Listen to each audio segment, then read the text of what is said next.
अंडी उकडवताना ती फुटतात आणि त्यातला गर बाहेर येतो. असं होऊ नये यासाठीच आज आपण बनवूया न उकडवता न वाफवता अंडा करी. प्रथम खोबरं भाजून घेऊया. अशा पद्धतीने खोबरं व्यवस्थित भाजून घ्यायचं. खोबरं भाजतंय तर त्यामध्ये 2 चमचे तीळ टाकून घेऊया. आता तीळ आणि खोबरं व्यवस्थित भाजून घेऊया.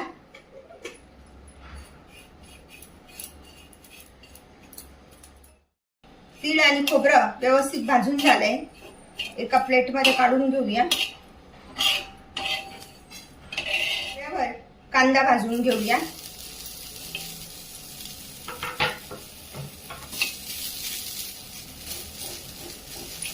अशा प्रकारे मीडियम आचेवर व्यवस्थित कांदा भाजून घ्यायचा. इथपर्यंत कांदा व्यवस्थित परतून घ्यायचा. त्यानंतर त्यामध्ये थोडंसं तेल टाकायचं, म्हणजे कांदा छान असा भाजला जातो व्यवस्थित. कांद्यात जर लगेच तेल टाकलं ना तर कांदा व्यवस्थित भाजला जात नाही, म्हणून थोडासा हे करून आणि नंतर तेल टाकायचं. अर्धा टोमॅटो पण टाकतोय. या 7-8 लसणाच्या पाकळ्या. आता हे सगळं साहित्य व्यवस्थित परतून घेऊया. इतपत कांदा परतल्यानंतर त्यामध्ये कढीपत्ता आणि कोथिंबीरची देठं पण टाकून घेऊया. अद्रक, कांदा आणि सर्व साहित्य व्यवस्थित भाजले गेले. गॅस बंद करूया आणि थंड होण्यासाठी ठेवूया. प्रथम खोबरं बारीक करून घेऊया मिक्सर मध्ये. यामुळे व्यवस्थित असं बारीक वाटण तयार होतं. अशा पद्धतीचं हे बारीक वाटण झाल्यानंतर त्यात थोडं पाणी टाकून पुन्हा व्यवस्थित फिरून घेऊया. पद्धतीने व्यवस्थित असं हे बारीक वाटण तयार झाले. तर अशा पद्धतीने कांदा, टोमॅटो सर्व साहित्य व्यवस्थित भाजून घेऊया. अशा पद्धतीने कांदा, टोमॅटो, लसूण, कोथिंबीर, कढीपत्ता, आलं हे सगळं बारीक करून घेऊया. गॅसवर पॅन तापत ठेवलाय. त्यामध्ये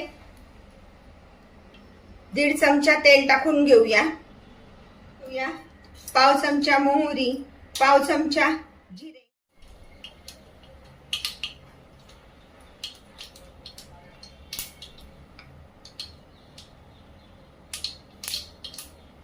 मोहरी जिरे तडतडत आहे तर त्यामध्ये टाकून घेऊया तयार केलेलं वाटण. गॅस कमी करायचा आणि आळू हे टाकायचं वाटण. 1 कांदा आणि अर्धा टोमॅटो वापरून आपण हे वाटण तयार केलेलं आहे. अशा पद्धतीने जास्त न पसरवता इथपर्यंत हे करायचं. आता त्यामध्ये टाकून घेऊया तमालपत्र, थोडीशी हळद, पाव चमचा, 1 चमचा लाल तिखट, पाव चमचा जिरे पावडर, अर्धा चमचा धने पावडर, चमचा मालवणी मसाला आहे. यामध्ये सर्व मसाल्याचे पदार्थ वापरून हा तयार केलेला आहे. पूर्ण असं व्यवस्थित तेलामध्ये आधी हे करून घ्यायचं. मसाला भाजतोय तर त्यामध्ये 1 चमचा मीठ टाकून घेऊया. चिमूटभर हिंग टाकून घेऊया. अशा प्रकारे मसाले छान परतून झालेले आहे. त्यामध्ये मिक्सर मध्ये आपण जे वाटण केले ते वाटण त्यामध्ये टाकून घेऊया. मसाल्यांना छान उकळी येऊ देऊया. उकळी आल्यानंतर त्यामध्ये आपण अंडी फोडून टाकणार आहोत.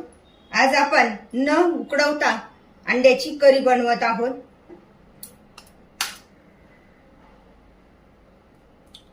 आणि पसरून नाही टाकायचे, असे एकाच ठिकाणी ठेवायचे ते.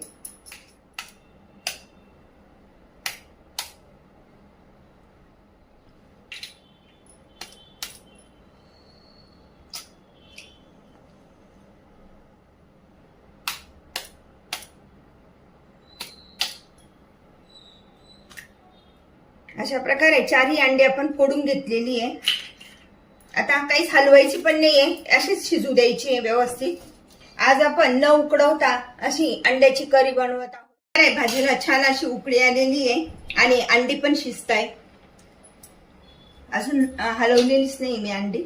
हे बघा, अशा पद्धतीने ते एकाच ठिकाणी अंडी ठेवायची म्हणजे छान अशी शिजली जातात.